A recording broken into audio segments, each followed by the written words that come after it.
नमस्कार दोस्तों, आपका अपना चैनल हिंदी जंक्शन पर स्वागत है।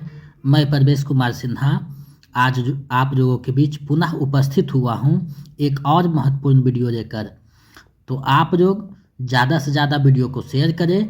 अगर आप नए हैं तो चैनल को सब्सक्राइब कर दें, बेल आइकन को दबा दें ताकि मेरे आने वाला वीडियो का नोटिफिकेशन आपको मिलता रहे और दोस्तों में इसे ज़्यादा से ज़्यादा शेयर करें। जैसा कि आप सभी को पता है, हम लोग बीपीएससी टी 4.0 के हिंदी विषय का तैयारी कर रहे हैं। तो अगर आप हिंदी विषय के किसी भी कंपटीशन का तैयारी कर रहे हैं, चाहे कोई भी स्टेट का पीजीटी हो, टीजीटी हो या स्टेट हो या फिर ईएमआरएस हो, केवीएस हो या यूजीसी नेट हो, तो सभी के लिए ये जो वीडियो है काफ़ी महत्वपूर्ण होने वाला है, क्योंकि इसमें हिंदी के महत्वपूर्ण प्रश्नों को संग्रहित किया गया है। तो आप लोग वीडियो के अंत तक बने रहिएगा और अंत में कितना सही होता है कमेंट करके बताइएगा। जैसा कि आप सभी को पता है कि बीपीएससी कोई सिलेबस नहीं देता है, कहीं से भी प्रश्न पूछता है और पीजीटी से कभी कभी ज़्यादा हार्ड प्रश्न टीजीटी का होता है। तो आप ये नहीं सोचें कि ये पीजीटी लेवल पर है। आपका जो तैयारी है जूनियर टीजीटी से लेकर यूजीसी नेट लेवल पे करवाई जा रही है, ताकि कहीं से भी आप कमज़ोर ना रहें और अपनी तैयारी को बेहतर कर सके और लक्ष्य को प्राप्त कर सके। तो चलिए आज के जो प्रैक्टिस सेट है उसको देखते हैं। दोस्तों, आज हम अभ्यास सेट 21 करने वाले हैं। इससे पहले 1 से 20 तक अभ्यास सेट करवाया जा चुका है, प्रैक्टिस सेट करवाया जा चुका है। अगर आप नहीं देखे हैं तो वीडियो के डिस्क्रिप्शन में प्लेलिस्ट जो बना हुआ है उसका लिंक दिया हुआ है, वहाँ से देख सकते हैं। और जो लेक्चर हुआ है उसका भी प्लेलिस्ट बना हुआ है, उसको भी देख सकते हैं। तो अगर आप बीपीएससी टी 4.0 के टीजीटी पीजीटी यानी 6 से लेकर 12 तक हिंदी के किसी भी वर्ग की तैयारी आप कर रहे हैं तो ये वीडियो आपके लिए महत्वपूर्ण होने जा रहा है, क्योंकि बीपीएससी जो 80 प्रश्न पूछता है उसी को इस वीडियो में हम लोग हिंदी के 80 प्रश्नों को देखने वाले हैं, अभ्यास करने वाले हैं। तो ये वीडियो काफ़ी महत्वपूर्ण हो जाता है, क्योंकि आपके स्तर को ध्यान में रखते हुए बनाया गया है। इसमें 50% जो क्वेश्चन है व्याकरण के रहेंगे और 50% जो क्वेश्चन रहेंगे हिंदी साहित्य के रहने वाले हैं। तो काफ़ी मज़ेदार होने वाला है, काफ़ी महत्वपूर्ण होने वाला है ये वीडियो का प्रैक्टिस सेट। तो आप लोग कोई भी प्रैक्टिस सेट है 2 3 4 बार बनाइए, ताकि आपका जो दृढ़ विश्वास है बढ़ सके और आपकी तैयारी बेहतरीन हो सके। बीपीएससी में आप जितना ज़्यादा प्रैक्टिस सेट बनाइएगा उतना ही बेहतर आपका जो है तैयारी होगा। तो कोई भी प्रैक्टिस सेट का 2 3 4 बार 5 बार बनाइए, ताकि आपका जो है आँखों से प्रश्न चुनने की जो शक्ति है, सही निर्णय लेने की शक्ति है, बढ़ सके। तो आप लोग अगर वीडियो नहीं देखे हैं और प्रैक्टिस सेट का तो प्लेलिस्ट में जाकर देख सकते हैं और ज़्यादा से ज़्यादा दोस्तों में इसे शेयर करें। अगर आप बीपीएससी टी 4.0 का नोट्स और प्रैक्टिस सेट पाना चाहते हैं तो हमारे नंबर 72 61 81 53 07, इस पर आप 249 रुपया किसी भी माध्यम से पेमेंट कर दीजिए, गूगल पे, फ़ोन पे, पेटीएम, और उसका स्क्रीनशॉट लेकर इसी नंबर पे व्हाट्सएप कर दीजिए। तो हम इधर से आपको नोट्स, प्रैक्टिस सेट और प्रीवियस सेट उपलब्ध करवा देंगे। स्टेट के कोई भी पेपर के लिए 199 रुपया पेमेंट कर सकते हैं। तो इन सारे चीज़ों से जुड़ करके अपनी तैयारी को बेहतर कर सकते हैं और लक्ष्य को प्राप्त कर सकते हैं, क्योंकि TR2 और 3 में लगभग 4000 प्लस बच्चों ने अपना लक्ष्य को प्राप्त किया है हिंदी में, हिंदी जंक्शन चैनल के माध्यम से मेरे मार्गदर्शन में। तो आप भी अपना लक्ष्य को प्राप्त कर सकते हैं। तो आज का जो वीडियो है प्रैक्टिस सेट है काफ़ी महत्वपूर्ण है, 21वां प्रैक्टिस सेट है। तो बिना देर करते हुए चलिए आज के प्रश्नों को देखते हैं कि आज का प्रश्न कैसा है। आप लोग वीडियो के अंत तक बने रहिएगा। तो चलिए देखते हैं आज के प्रश्नों को। आप देख पा रहे हैं पहला प्रश्न आप लोगों के सामने है। ये अभ्यास सेट 21वां है। इससे पहले आपको 1 से 20 तक करवाया जा चुका है। अगर आप नहीं देखे हैं तो देख सकते हैं।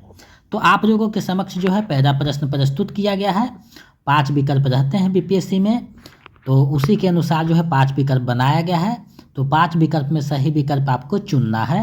घ और अण जो है ज़्यादा जो है परेशानी करता है, तो इससे आपको बचना है, सही निर्णय लेना है। तो देखिए पहला प्रश्न यहाँ पूछ रहा है, विकास की दृष्टि से प्रकृति की पूर्वकालीन अवस्था का नाम है। यानी विकास की दृष्टि से जो प्रकृति भाषा है उसकी जो पूर्वकालीन अवस्था है, प्रकृत भाषा यहाँ होगा, थोड़ा सा प्रकृति हो गया प्रकृति की जगह। तो प्रकृत भाषा की जो पूर्वकालीन अवस्था है वो क्या है, तो ये पूछा जा रहा है।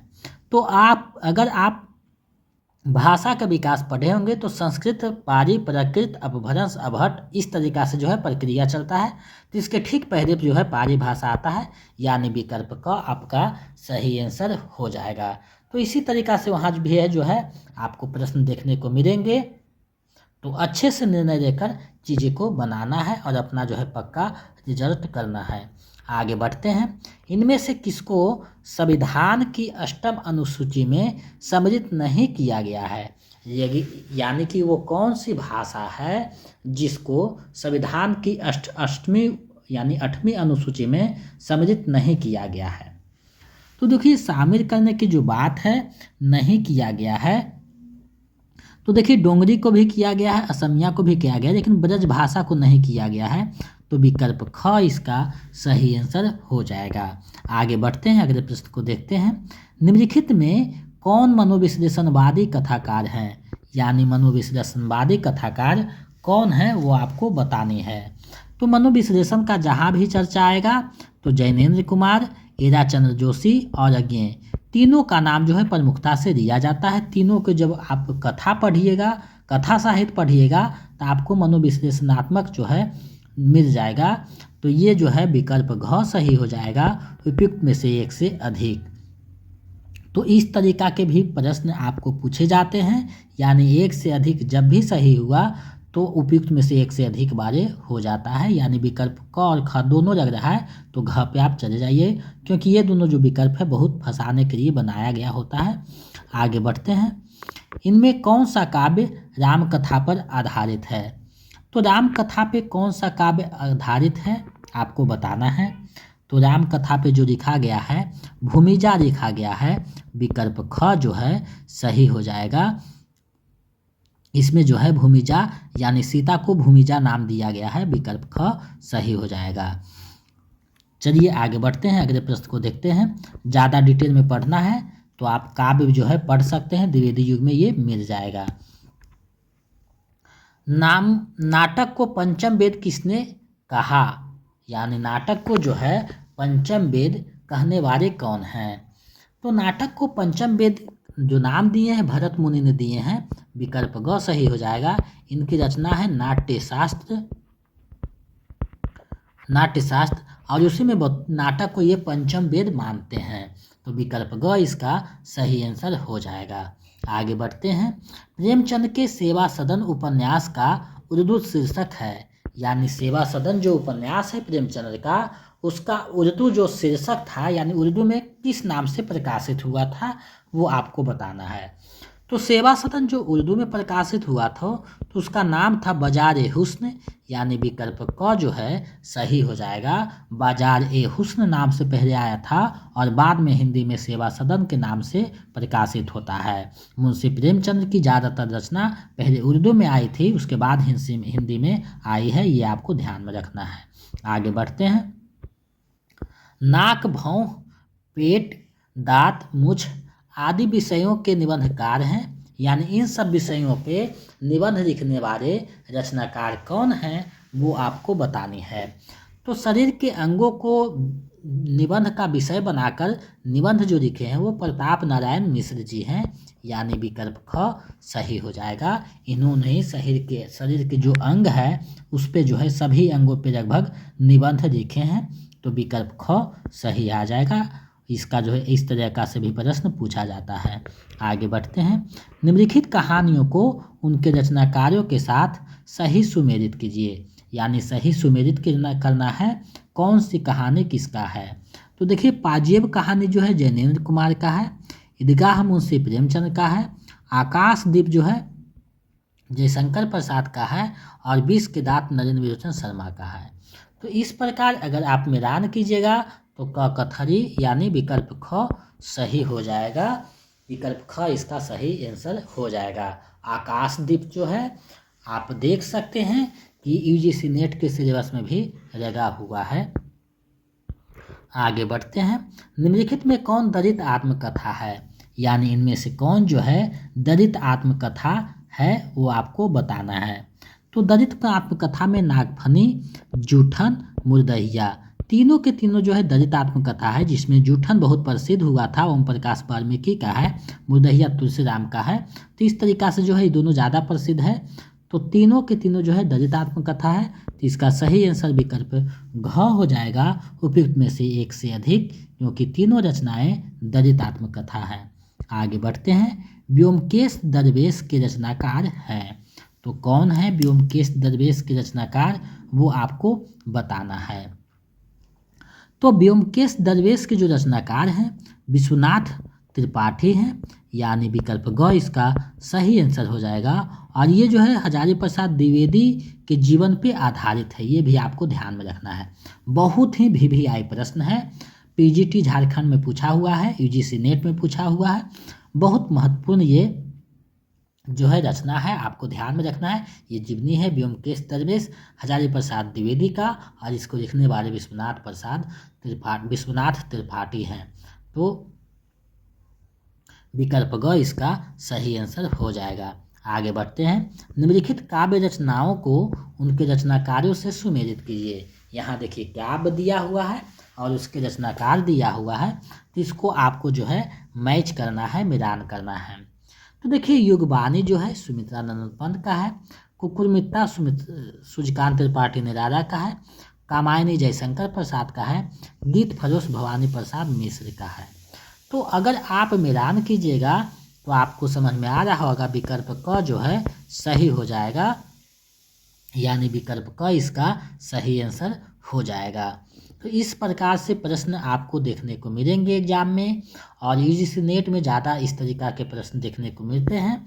तो आपका जो तैयारी है सभी दृष्टि से बहुत महत्वपूर्ण और बेहतरीन ढंग से करवाया जा रहा है। तो आप लोग वीडियो के अंत तक बने रहिएगा और वीडियो को ज़्यादा से ज़्यादा शेयर कीजिएगा।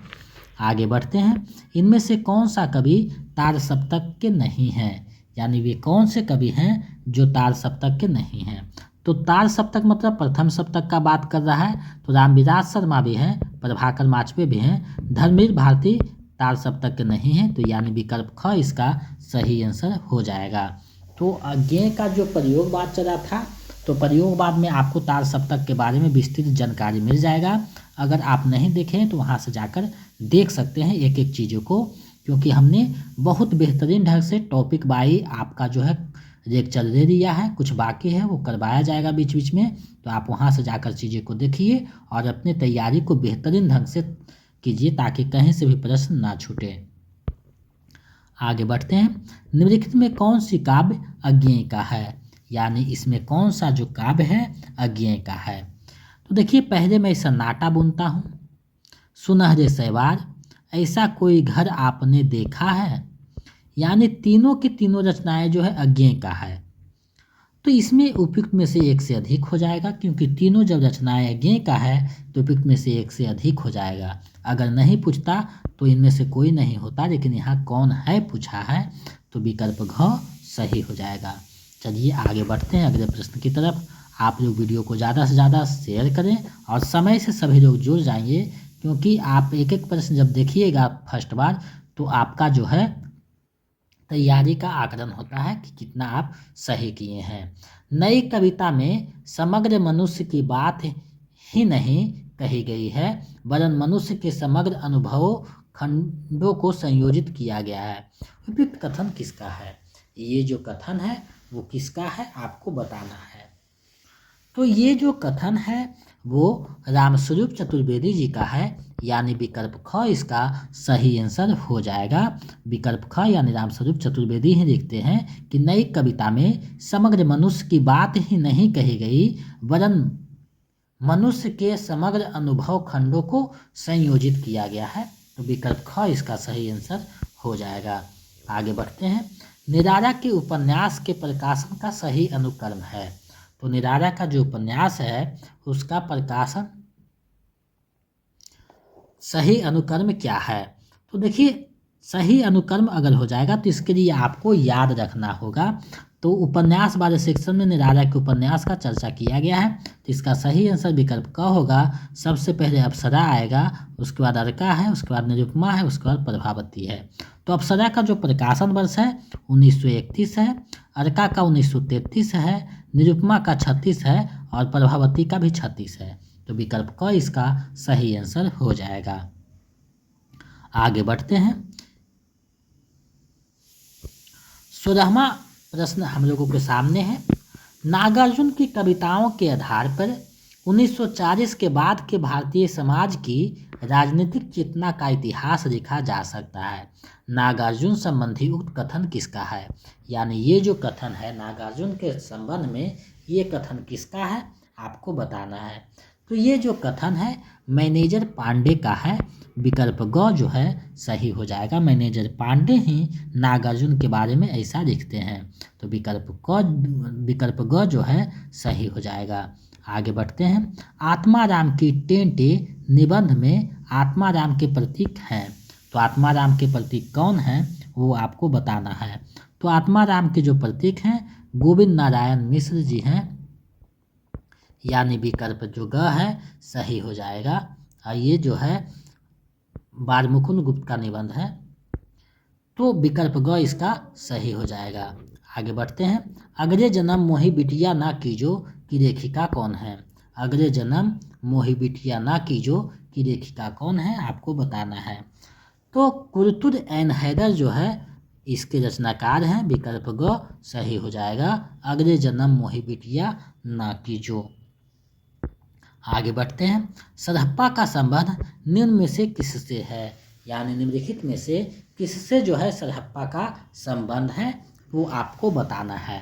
तो देखिए सरहप्पा जो है एक आदिकालीन कवि थे, आपको पता है। दोहा कोश के रचनाकार हैं, ये भी आपको पता है। तो इनका जो है सिद्ध साहित्य से संबंध रहा है। विकल्प जो क है सही हो जाएगा। यानी सरहप्पा का संबंध सिद्ध साहित्य से है। आगे बढ़ते हैं। प्रेमचंद किस प्रवृत्ति के उपन्यासकार हैं? यानी प्रेमचंद किस प्रवृत्ति के उपन्यासकार हैं वो आपको बताना है। तो प्रेमचंद के जो उपन्यास में है आदर्शोन्मुख यथार्थवादी जो है देखने को मिलता है उपन्यास में प्रवृत्ति, यानी विकल्प ग जो है सही हो जाएगा। चलिए अगले प्रश्न की तरफ बढ़ते हैं। समालोचना दर्श शीर्षक से ऐसे ऑन क्रिटिसिज्म का अनुवाद किसने किया है? किसने ये किया है आपको बताना है। तो इसका जो अनुवाद करने वाले हैं वो जगन्नाथ दास रत्नाकर जी हैं, यानी विकल्प ख जो है इसका सही आंसर हो जाएगा। तो इस तरीका के कुछ कुछ आपको कठिन प्रश्न देखने को मिलेंगे। तो आपका जो है तैयारी बेहतरीन ढंग से करवाया जा रहा है एक एक चीज़ों को लेकर के। तो आप जो है ये नहीं सोचें कि वहाँ क्वेश्चन जो है हल्का पूछता है, क्योंकि TRE 1 का अगर प्रश्न उठाइएगा तो आप जो है दुविधा में फंस जाइएगा कि कितना हार्ड पूछा गया था। तो हो सकता है 4 में भी आपको हार्ड पूछे। तो आपका जो है बेसिक से लेकर UGC नेट लेवल पे तैयारी करके रखिए, ताकि कहीं से भी पूछे तो कमज़ोर आप ना हो। दो राह समय के रथ का घर घर नाद सुनो, सिंहासन खाली करो कि जनता आती है। उपयुक्त पंक्तियाँ किसकी है? ये जो है बहुत बेहतरीन पंक्ति है। तो किसका ये पंक्ति है आपको बताना है। तो ये जो पंक्ति है रामधारी से दिनकर जी का है। विकल्प ग जो है सही हो जाएगा। इनका जन्म जो है 1908 ईस्वी में सिमरिया बेगूसराय में हुआ था और इनकी जो है उर्वशी के लिए ज्ञानपीठ पुरस्कार दिया गया था। इनकी प्रमुख रचनाओं में हुंकार, रेणुका, रश्मिरथी, कुरुक्षेत्र आदि जो है काव्य हैं जो कि काफ़ी प्रसिद्ध हैं। तो विकल्प ग इसका सही आंसर हो जाएगा। चलिए अगले प्रश्न की तरफ हम लोग बढ़ते हैं। शिखर से सागर तक किस रचनाकार की जीवनी है? शिखर से सागर तक किस रचनाकार की जीवनी है आपको बतानी है। तो इसका जीवनी के जो है केंद्र बिंदु अज्ञेय है, यानी अज्ञेय का ये जीवनी है। विकल्प ग जो है सही हो जाएगा। शिखर से सागर तक। आगे बढ़ते हैं। अमृतलाल नागर के जीवनी परक उपन्यास खंजन नयन में किसके जीवन का चित्रण किया गया है? खंजन नयन में किसका जीवन का चित्रण किया गया है आपको बताना है। तो खंजन नयन में जो है सूरदास के बारे में जो है चर्चा किया गया है, यानी सूरदास के चित्रण किया गया है। विकल्प क जो है सही हो, इसका सही आंसर हो जाएगा। सूरदास जो हैं ब्रज भाषा के प्रसिद्ध कवि हैं, आपको पता होनी चाहिए, और कृष्ण भक्त कवि हैं। चलिए आगे बढ़ते हैं, देखते हैं अंग्रेजी स्वच्छंदतावादी काव्य का प्रभाव हिंदी की किस काव्य धारा पर दिखाई देता है। यानी अंग्रेजी का जो स्वच्छंदतावादी काव्य का जो प्रभाव है वो हिंदी में किस काव्य धारा पर दिखाई पड़ता है वो आपको बतानी है। तो इसका जो सीधा प्रभाव है छायावाद में आपको दिखाई पड़ेगा, यानी विकल्प क इसका सही आंसर हो जाएगा। और छायावाद के जो 4 स्तंभ हैं वो प्रसाद, पंत, निराला और महादेवी वर्मा जी हैं, ये भी ध्यान में रखिएगा। छायावाद का शुरुआत 1918 से 1936 तक चलता है। ये पिछले बार पूछा गया था 3.0 में, तो ये ध्यान में रखिएगा, हो सकता है आगे किसी और का पूछा जा सकता है। चलिए आगे बढ़ते हैं। निम्न में से किस लेखक ने अपनी रचनाओं में कार्यों की विशेष प्रवृत्ति के अनुसार उनका नामकरण किया है। तो किसने ऐसा नामकरण किया है वो आपको बताना है। तो जिसकी ज़्यादा प्रचुरता रही वहाँ जो है उस प्रकार से जो है कार्यों का नामकरण किया है। तो ये जो करने वाले हैं रामचंद्र शुक्ल जी हैं, विकल्प ग सही हो जाएगा, क्योंकि वीर काव्य देखने को मिला अधिकार में, तो वीरगाथाकार नाम दे दिए। रीतिकार में एक रीति परंपरा पर जो दिखाई दिया तो रीतिकार नाम दे देते हैं। वही आगे जब बढ़िएगा तो गद्य का जो विकास देखते हैं आधुनिक में तो गद्यकार नाम देते हैं। तो इस प्रकार से विकल्प ग सही हो जाएगा, यानी कार्यों की विशेष प्रवृत्ति के अनुसार उनका नामकरण किया है। चलिए आगे बढ़ते हैं। निम्न कहानी आंदोलन को उनके प्रवर्तकों के साथ सुमेलित कीजिए। यहाँ देखिए कहानी आंदोलन है और उसके प्रवर्तक हैं, तो आपको सही सही मिलान करना है कि कौन से कहानी आंदोलन के प्रवर्तक कौन थे। तो देखिए कहानी के गंगा प्रसाद विमल जी हैं, सहज कहानी के अमृत राय हैं, सक्रिय कहानी के राकेश वत्स हैं और समानांतर के कहानी के कमलेश्वर हैं। तो इस प्रकार अगर आप मिलान कीजिएगा तो आपको पता चल रहा है विकल्प जो ख है सही हो जाएगा, यानी और कहानी आंदोलन के गंगा प्रसाद विमल जी हो जाएंगे, सहज कहानी के अमृत राय हो जाएंगे, सक्रिय कहानी के राकेश वत्स हो जाएंगे और समानांतर कहानी के कमलेश्वर हो जाएंगे। तो विकल्प ख इसका सही आंसर हो जाएगा। चलिए अगले प्रश्न की तरफ हम लोग बढ़ते हैं। निम्नलिखित में से किस काव्यधारा में सहज भोग मार्ग से जीव को महासुख की ओर उन्मुख किया गया है। यानी सहज भोग मार्ग से ही जीव को महासुख की ओर उन्मुख किया गया है। तो ये किस काव्यधारा में दिखाई को मिलता है आपको बताना है। तो ये जो दिखाई मिलता है सिद्ध साहित्य में ऐसा कहा गया है, यानी विकल्प क इसका सही आंसर हो जाएगा।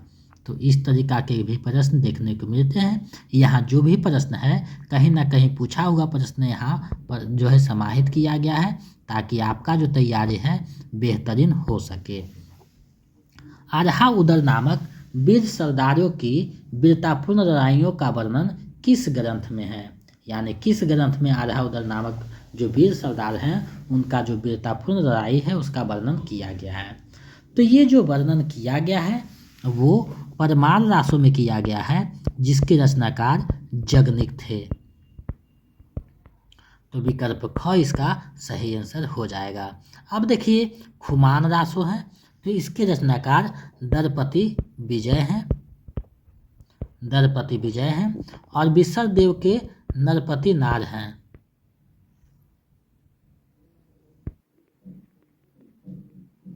नरपति नार।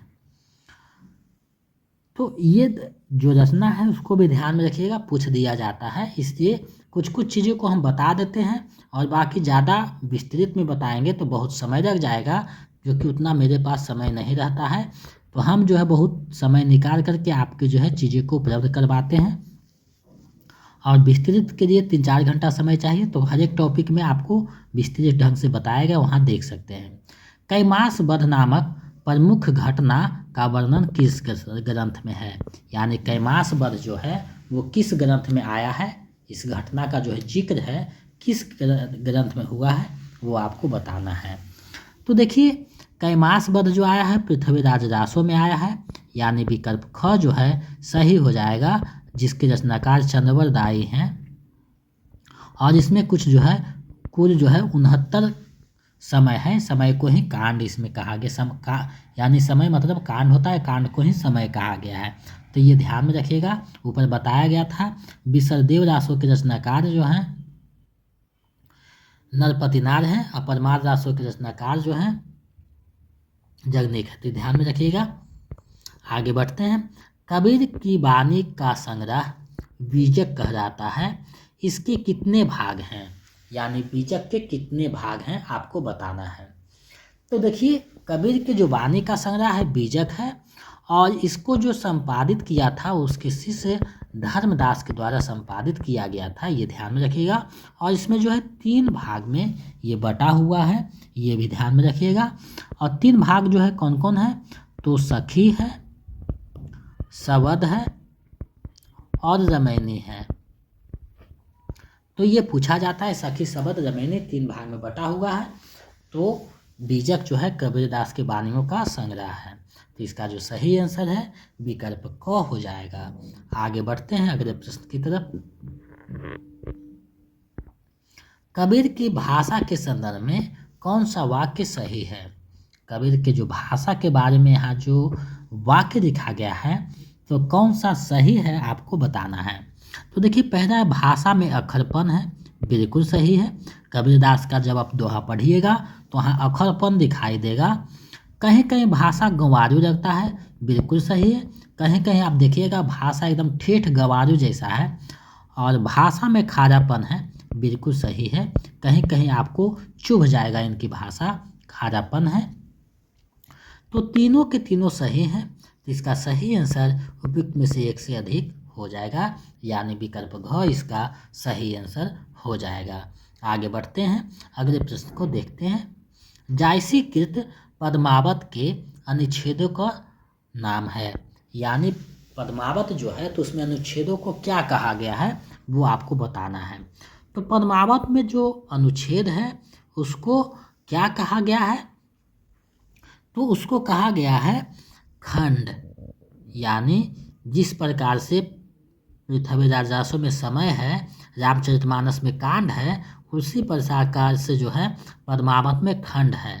सब एक ही चीज़ है। कमायनी में देखिएगा तो सर्ग लिखा हुआ रहता है, तो इस प्रकार से आपको इस तरीका से भी मिलाने के लिए भी दे सकता है, किसमें सर्ग है, किसमें समय है, किसमें कांड है, तो ऐसा भी प्रश्न पूछता है, देखने को मिलेगा आगे प्रश्नों में। आगे बढ़ते हैं। ब्रजभाषा का कौन सा कवि ऋतु वर्णन के लिए विख्यात है, तो ऋतु वर्णन का जहाँ भी जिक्र आएगा तो सेनापति का नाम सबसे पहले आ जाएगा, यानी विकल्प क सही है। इन्होंने ऋतुओं का वर्णन अपने काव्य में बेहतरीन किया है। अब पर्व त्यौहार का जो चर्चा आएगा तो पद्माकर हो जाएंगे, तो ये ध्यान में रखिएगा। तो इसका जो सही आंसर है विकल्प क हो जाएगा। ऋतु के वर्णन के लिए सेनापति जो हैं विख्यात हैं। आगे बढ़ते हैं। जायसी ने अपनी किस रचना में हिंदी वर्णमाला के एक एक अक्षर को लेकर सिद्धांत संबंधी तत्वों से भरी चौपाई लिखी है, यानी हिंदी के जो एक एक अक्षर है, एक एक वर्णमाला है, उसको लेकर के सिद्धांत संबंधी जो है तत्वों से भरी चौपाई लिखी है। तो ये जो लिखे हैं अखरावट में लिखे हैं, यानी विकल्प को सही हो जाएगा। तीनों रचनाएं जो हैं उन्हीं का है, जायसी का, तो विकल्प को इसका सही आंसर हो जाएगा। आगे बढ़ते हैं। अखिया हरिदर्शन की भूखी, बारक वह मुख फल दिखावो, दूही पै पीबत पतुखी। उक्त पद में पतुखी का अर्थ है, तो पतुखी का अर्थ क्या है वो आपको बताना है। तो यहाँ जो पतुखी आया है इस प्रकार से आपको भी प्रश्न पूछा जा सकता है, तो ऐसा इसलिए हम देते हैं कि ताकि आप सभी दृष्टि से समझ सके चीज़ों को, और अगर पूछ दे अचानक तो आप जो है घबराए नहीं और अच्छे से आंसर करके आ सकें। तो पतुखी का यहाँ अर्थ जो है देखना है, अर्थ है तो पकवान नहीं, पेय पदार्थ नहीं, साग सब्जी ऐसा नहीं कहा गया है। तो इसका जो सही आंसर है विकल्प अंग हो जाएगा, उपयुक्त में से कोई नहीं।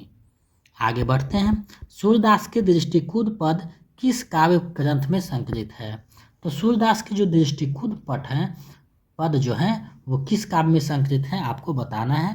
तो ये जो संकलित है साहित्य लहरी में संकलित किया गया है, तो विकल्प ग इसका सही आंसर हो जाएगा। आगे बढ़ते हैं। घनानंद की कविता की विशेषता है, तो घनानंद की कविता का क्या विशेषता है आपको बताना है।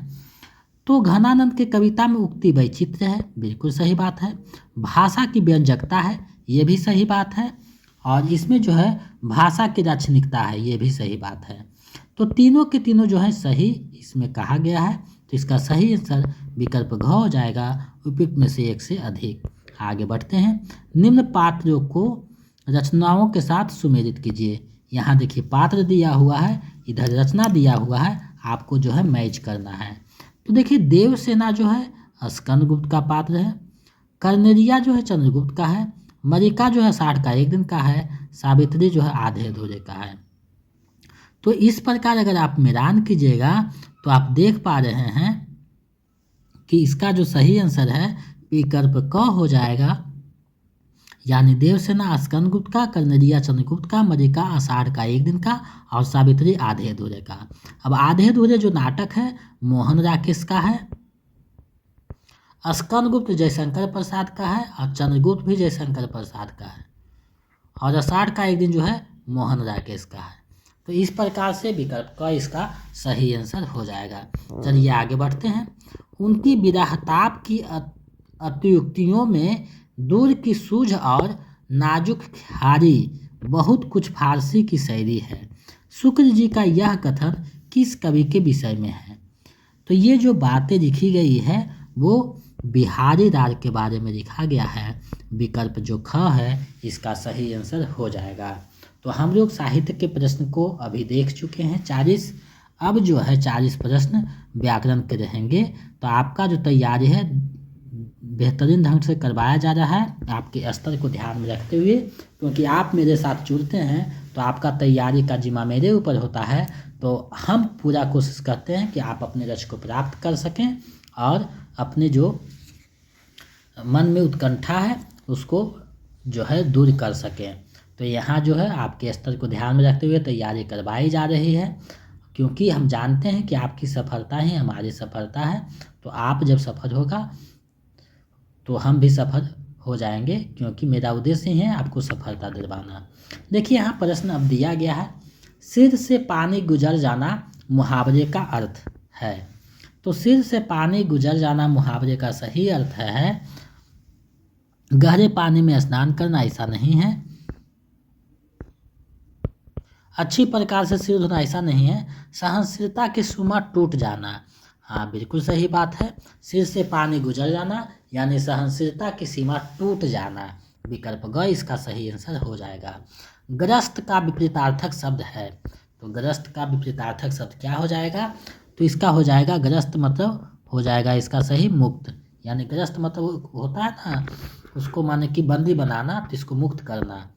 आगे देखते हैं। शुद्ध वाक्य है, यहाँ शुद्ध वाक्य क्या है आपको बताना है। तो भाई ने भाई के साथ सराह की, लेकिन बिल्कुल सही है। संपूर्ण देश भर में ऐसा गलत है कि कृपया प्रत्युत्तर शीघ्र दे, ये भी देखिए गलत लिखा हुआ। तो इस प्रकार से विकल्प को सही हो जाएगा। अरे उसने तो कमाल कर दिया है, तो कौन सा वाचक है आपको बताना है। तो अरे उसने कमाल कर दिया यानी ये जो है विस्मयवाचक जो है जिनका प्रयोग किया गया है, विकल्प ग सही हो जाएगा। संयुक्त वाक्य है, कौन सा वाक्य जो है संयुक्त वाक्य है आपको बताना है। तो संयुक्त वाक्य जो है वो है मैं पढ़ता हूँ और वह गाता है, विकल्प ख जो है सही हो जाएगा। जो व्यर्थ की बातें करता हो उसे कहा जाता है, तो उसे क्या कहा जाता है? जो व्यर्थ की बातें करता हो उसे क्या कहा जाता है? तो उसके वाचक कहा जाता है, यानी विकल्प ख जो है सही हो जाएगा। कहीं देखिए वाक्पटु भी होता है, तो इसको कहीं वाचर भी देता है, कहीं वाक्पटु, तो ध्यान में रखिएगा। आगे बढ़ते हैं। दिन और दिन युग्म का अर्थ है, तो ये दिन मतलब होता है दिवस और ये दिन मतलब होता है गरीब। इसका सही आंसर विकल्प ग हो जाएगा।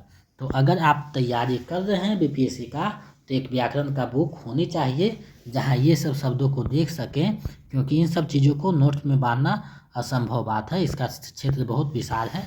तो आप लोग व्याकरण का कोई भी पुस्तक रखिए और उससे जो है पर्यायवाची शब्द, विपरीतार्थक शब्द, मुहावरा और शुद्ध शब्द शब्द देखते रहिए। 1 घंटा कम से कम जरूर देखिए। असुर का पर्यायवाची शब्द है, तो असुर मतलब होता है धनुज, दैत्य, दानव। तीनों के तीनों जो है सही है, यानी विकल्प घ इसका सही आंसर हो जाएगा। चलिए आगे बढ़ते हैं। आप लोग वीडियो को ज़्यादा से ज़्यादा शेयर करें। सकर्मक क्रिया है, तो सकर्मक क्रिया जो है वो कौन सा हो जाएगा? वह मंत्र बोलता है, सकर्मक क्रिया हो जाएगा, यानी विकल्प ख सही हो जाएगा। देशज शब्द नहीं है, तो कौन सा शब्द देशज नहीं है वो आपको बताना है। तो पगड़ी भी और ढिबरी दोनों है, लेकिन पुष्कर जो है देशज नहीं है, तो विकल्प ख जो है सही हो जाएगा। देशज यानी जिस शब्द का निर्माण देश में हुआ हो, तो आप इसका देख सकते हैं, विकल्प ख सही हो जाएगा। संकर शब्द नहीं है, तो कौन सा शब्द संकर नहीं है आपको बताना है, तो विकल्प ग सही हो जाएगा। बर्गर जो है संकर शब्द नहीं है। आगे बढ़ते हैं। नरोत्तम में समास है, नर में जो है उत्तम, तो आप देख रहे हैं विकल्प ख इसका सही आंसर हो जाएगा। तद्धित प्रत्यय है, कौन सा तद्धित प्रत्यय है वो आपको बताना है, तो खटिया, धमाका, जहरीरा, तीनों के तीनों जो है तद्धित प्रत्यय हैं, तो विकल्प घ जो है सही हो जाएगा। सम उपसर्ग से बना शब्द है, तो कौन सा जो है सम उपसर्ग से बना हुआ शब्द है आपको बताना है। तो सम उपसर्ग से जो बना हुआ, यहाँ संतुष्ट थोड़ा सा वर्ड जो है कन्वर्ट हो गया है, तो संभव, संतुष्ट, संगम, तीनों जो है सम उपसर्ग से बना हुआ है, तो इसका जो सही आंसर है विकल्प घ हो जाएगा, उपयुक्त में से एक से अधिक। आगे बढ़ते हैं। कठिनाई में प्रत्यय है, तो कठिनाई में कौन सा प्रत्यय है, तो आप लोगों को पता है आई प्रत्यय है, विकल्प ख सही हो जाएगा। तो इस तरीका के प्रश्न भी पूछे जाते हैं। तो अगर आप क्वालिफाई पेपर जो रहता है 30 नंबर का, तो 22 जो हिंदी पूछा जाता है, तो साथ ही साथ उसका भी तैयारी अगर आप कोई कर रहे हैं तो उनका भी तैयारी होता चला जाएगा। सिर्फ प्रैक्टिस सेट देखेंगे, उनका लगभग क्लियर हो जाएगा। सज्जन का संधि विच्छेद है, तो सज्जन का सही संधि विच्छेद क्या होगा, तो सत जोड़ जन, यानी विकल्प ग सही हो जाएगा। शुद्ध शब्द कौन सा है, यानी ज्योत्सना जो है कैसे लिखा जाएगा, शुद्ध रूप क्या है, तो ज्योत्सना का सही जो है विकल्प ग हो जाएगा, इस प्रकार से लिखा जाएगा। आगे बढ़ते हैं। धीरेन्द्र वर्मा ने हिंदी में वर्णों की संख्या माना है, कितना माना है आपको बताना है, तो ये जो है 51 वर्णों को माना है हिंदी में, विकल्प ख सही हो जाएगा। आगे बढ़ते हैं। निकृष्ट का विलोम क्या होगा, तो निकृष्ट का जो सही विलोम शब्द हो जाएगा वो उत्कृष्ट हो जाएगा, यानी विकल्प ख सही हो जाएगा। आपको लग रहा होगा कि अकृष्ट होगा, लेकिन नहीं, उत्कृष्ट हो जाएगा। निकृष्ट का उत्कृष्ट, यानी विकल्प ख सही हो जाएगा। चलिए आगे बढ़ते हैं। अनेकार्थी शब्द नहीं है, तो कौन जो है अनेकार्थी शब्द नहीं है आपको बताना है, तो पाप जो है अनेकार्थी शब्द नहीं है, विकल्प ग जो है सही हो जाएगा। आगे बढ़ते हैं। इनमें से कौन सा शब्द अग्नि का पर्यायवाची नहीं है, तो अग्नि का पर्यायवाची कौन सा नहीं है वो आपको बताना है। तो वैश्वानर, अनर, ये दोनों अग्नि का पर्यायवाची, लेकिन अमी मतलब अग्नि नहीं होता है, तो विकल्प ग सही हो जाएगा। निम्न में कौन सा शब्द गौरव का विलोम है, तो गौरव का जो विलोम शब्द है कौन सा है आपको बताना है। तो गौरव मतलब होता है राघव, तो विकल्प ख जो है सही हो जाएगा। आगे बढ़ते हैं अगले प्रश्न की तरफ।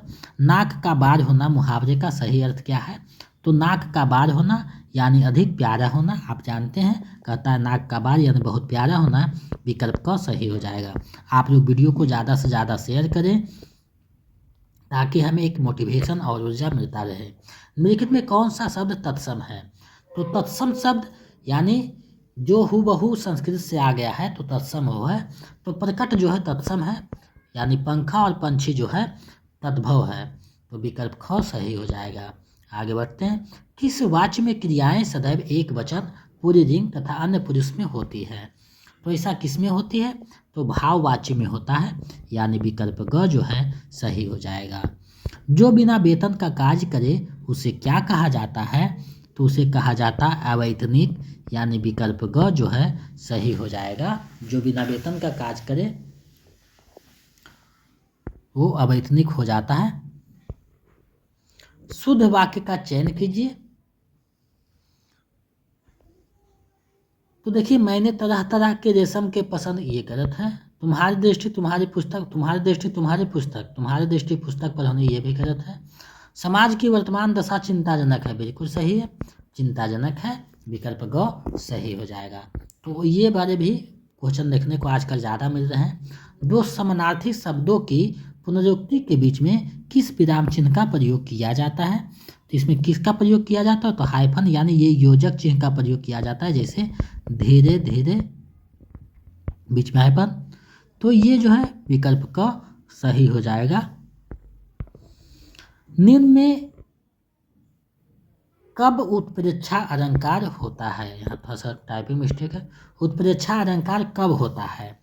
तो इसका सीधा सीधी विकल्प उपमेय में और उपमान की कल्पना हो। उपमेय में अगर उपमान की कल्पना हो तो उसे उत्प्रेक्षा अलंकार कहा जाता है, विकल्प क सही हो जाएगा। आगे बढ़ते हैं। व्याकरण का वह विभाग जिसमें शब्दों के भेद, रूप, बनावट आदि इन सब चीज़ों का जो है वर्णन किया होता है, वह क्या कहलाता है? तो उसे कहा जाता है शब्द विचार। यानी आपको पता है व्याकरण को जो है 5 भागों में बांटा गया है: वर्ण विचार, शब्द विचार, वाक्य विचार, छंद विचार और चिन्ह विचार में। तो ये ध्यान में रखिएगा, व्याकरण को 5 भागों में बांटा गया है। तो ये जो है इन सब चीज़ों का जो चर्चा होता है, वर्णन होता है, शब्द विचार में होता है। अब जो है हम लोग देखेंगे गद्यांश को, क्योंकि टीजीटी में लगभग 4-5 गद्यांश और पीजीटी में 2-3 गद्यांश पूछा जाता है। तो गद्यांश का एक नियम है, बार बार हम कह रहे हैं कि जैसे कहता है उसी के अनुसार जवाब देना है, अपना मन से कुछ दिमाग नहीं लगाना है। जिसका चर्चा रहेगा गद्यांश में वही आंसर हो जाएगा, जिसका चर्चा अगर नहीं किया गया है तो वो आंसर नहीं होगा। तो यहाँ दिया हुआ गद्यांश को पढ़िए और नीचे जो प्रश्न है उसको जो है चिन्हित कीजिए, उसका आंसर दीजिए। तो चलिए हम लोग पढ़ते हैं गद्यांश को, उसके बाद इससे जो संबंधित प्रश्न रहेगा उसका हम लोग जवाब देंगे। जो विद्या की इच्छा रखता है वह विद्यार्थी है। मनुष्य जीवन भर कुछ ना कुछ सीखने की इच्छा रखता है, इस दृष्टि से वह सदैव विद्यार्थी रहता है, किंतु स्थूल रूप से मानव जीवन में विद्यार्थी काल बहुत लंबा समय नहीं है। यह मनुष्य के जीवन का स्वर्णिम काल है। विद्यार्थी जीवन हंसने हंसाने का समय है। खेल खेल में पढ़ाई का अभ्यास इसी उम्र में होता है। माता पिता लाड प्यार करते हैं। परिवारजन स्नेह की वर्षा से अबोध मन को गुदगुदाते हैं। नित नए मित्र बनते हैं, छेड़छाड़ चलती है, कभी कभी बात बढ़ जाती है और नौबत मारपीट हाथापाई तक आ जाती है, परंतु सारा दोस्त जो है समस्त क्रोध सारी करवाहट दूसरे ही पर नष्ट हो जाती है। आज जिससे ररे कर उसी के साथ बैठे मीठी मीठी बातें करने का दृश्य दिखाई देता है। खाने पीने और मौज उड़ाने का यह मस्ताना मौसम चाहे कितना छोटा क्यों ना हो, लुभावना और सुहावना होता है। अब जो है इससे संबंधित जो प्रश्न रहेंगे उसको हम लोग देखेंगे। तो प्रस्तुत गद्यांश में किस पर जोर दिया गया है? किस पे जोर दिया गया है? स्कूली शिक्षा पर ऐसा नहीं, चरित्र निर्माण पर ऐसा नहीं, अनुशासन पर दिया गया है। यानी इसमें जो है अनुशासन पर जोर दिया गया है, यानी सही तरीका से रखते हैं, किस तरीका से करते हैं, तो अनुशासन के रूप में चिन्हित किया गया है, तो विकल्प ग सही हो जाएगा। आगे बढ़ते हैं। मनुष्य सदैव विद्यार्थी है क्योंकि वह सदैव कुछ नया सीखने की इच्छा रखता है, विकल्प क सही हो जाएगा। उसका अहंकार शांत हो जाता है, ऐसा नहीं है। वह ऊंचे ऊंचे पद पर पहुंचना चाहता है, ऐसा नहीं है गद्यांश में। गद्यांश के अनुसार अबोध शब्द का क्या अभिप्राय है? तो अबोध का जो है अभिप्राय है प्रसन्न होना, यानी खुशी होना, विकल्प ख जो है सही हो जाएगा। कौन विद्यार्थी है? जो विद्या की इच्छा रखता है उसे विद्यार्थी कहा जाता है। तो इसका जो सही आंसर है विकल्प ग हो जाएगा। प्रस्तुत गद्यांश का उपयुक्त शीर्षक क्या होगा? इसका जो उपयुक्त शीर्षक होगा वो मनुष्य का जीवन ऐसा नहीं, विद्यार्थी और अनुशासन ऐसा, विद्यार्थी जीवन, यानी विकल्प ग सही उपयुक्त लग रहा है। विद्यार्थी और अनुशासन हो सकता था, लेकिन ज़्यादा जो है विद्यार्थी जीवन पे जोर दिया गया है, तो विकल्प ग सही हो जाएगा। आगे बढ़ते हैं, दूसरा गद्यांश है उसको हम लोग देखते हैं। तो इसको हम लोग पढ़ते हैं, इससे जो संबंधित है उसको जवाब हम लोग देंगे। साहित्य का आधार जीवन है, इसी आधार पर साहित्य की दीवार खड़ी होती है, उसकी अटरियाँ मीनार और गुंबद बनते हैं, लेकिन बुनियाद मिट्टी के नीचे दबी पड़ी है। जीवन परमात्मा की सृष्टि है, इसलिए सुबोध और सुगम है और मर्यादाओं से परिमित है। जीवन परमात्मा को अपने कामों का जवाबदेह है या नहीं हमें मालूम नहीं, लेकिन साहित्य मनुष्य के सामने जवाबदेह है। इसके लिए कानून है जिनसे वह इधर उधर नहीं जा सकता। मनुष्य जीवन पर्याप्त आनंद की खोज में लगा रहता है। किसी को यह रत्न द्रव्य में मिलता है, किसी को भरे पूरे परिवार में, किसी को लंबे चौड़े भवन में, किसी को ऐश्वर्य में, लेकिन साहित्य का आनंद इस आनंद से ऊंचा है। उसका आधार सुंदर और सत्य है। वास्तव में सच्चा आनंद सुंदर और सत्य से मिलता है। उसी आनंद को दर्शाना, वही आनंद उत्पन्न करना साहित्य का उद्देश्य है। अब जो है देखते हैं, प्रस्तुत गद्यांश के अनुसार साहित्य और जीवन में गहरा संबंध है। क्यों गहरा संबंध है? क्योंकि साहित्य का आधार जीवन है, तो विकल्प ग सही हो जाएगा। जीवन का मुख्य आधार प्रसन्नता है, जो साहित्य देता ऐसा नहीं है।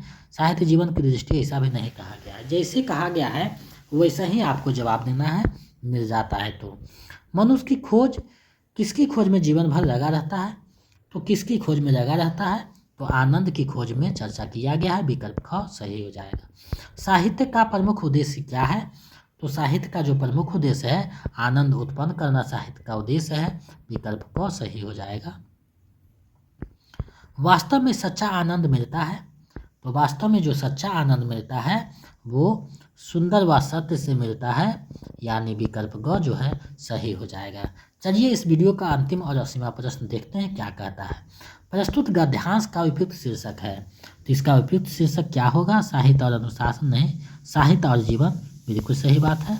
साहित्य और सत्य ऐसा नहीं, विकल्प ख सही हो जाएगा। साहित्य और जीवन के बारे में ज़्यादा चर्चा किया गया है, तो विकल्प ख सही हो जाएगा। तो इस तरीक़ा से आप लोगों ने अभ्यास सेट 21 के 80 प्रश्नों को देखा, तो हमें पूरा उम्मीद है, विश्वास है कि आपकी तैयारी को गति प्रदान करेगा और आपको लक्ष्य प्राप्त करने में जो है महत्वपूर्ण भूमिका निभाएगा। तो आप लोग इसमें कितना सही किए हैं ऐसे में हमें कमेंट करके बताइए, ताकि हम समझ सकें कि आप लोग मेरे साथ बने हुए हैं। और साथ ही साथ आपको पता है कि बीपीएससी में ज़्यादा प्रैक्टिस सेट कीजिएगा उतना ही बेनिफिट होने वाला है। तो आप लोग ज़्यादा से ज़्यादा नोट्स को रिवीजन करें, प्रैक्टिस सेट 2 3 4 5 बार बनाइए, ताकि आपका तैयारी अच्छे ढंग से हो सके। क्योंकि फरवरी में कभी भी वैकेंसी आ सकती है और जल्द ही परीक्षा ले लिया जाएगा चुनाव के चलते। तो आप लोग अपनी तैयारी को बेहतर करते रहिए। अगर आप बीपीएससी 4.0 का नोट्स और प्रैक्टिस सेट पाना चाहते हैं तो हमारे जो नंबर हैं 72 61 81 53 07, इस पर आप लोग जो है 249 रुपया किसी भी माध्यम से गूगल पे, फ़ोनपे, पेटीएम पेमेंट कीजिए और उसका स्क्रीनशॉट लेकर इस नंबर पर व्हाट्सएप कर दीजिए। तो हम इधर से नोट्स और प्रैक्टिस सेट प्रीवियस सेट उपलब्ध करवा देंगे। ए स्टेट के लिए इसी नंबर पे 199 रुपया पेमेंट करके आप स्क्रीनशॉट भेजिए, तो उसका जो है नोट्स प्रैक्टिस सेट मिल जाएगा। तो इन सारे चीज़ों से जुड़ करके अपनी तैयारी को बेहतर कर सकते हैं, लक्ष्य प्राप्त कर सकते हैं। क्योंकि पिछले 2 वैकेंसी से हिंदी जंक्शन लगातार अच्छा रिजल्ट देता आ रहा है। लगभग 4000 प्लस बच्चों ने हिंदी जंक्शन के माध्यम से तैयारी करके जो है अपना लक्ष्य प्राप्त किया है। आगे आप भी कर सकते हैं। तो मेरे साथ इतना देर तक बने रहने के लिए बहुत बहुत धन्यवाद। मिलते हैं एक नए वीडियो में। अगर आप नए हैं तो चैनल को सब्सक्राइब करके बेल आइकन को दबा दें, ताकि मेरे आने वाला वीडियो का नोटिफिकेशन आपको मिलता रहे और दोस्तों में ज़्यादा से ज़्यादा शेयर करें। मिलते हैं नए वीडियो में। जय हिंद।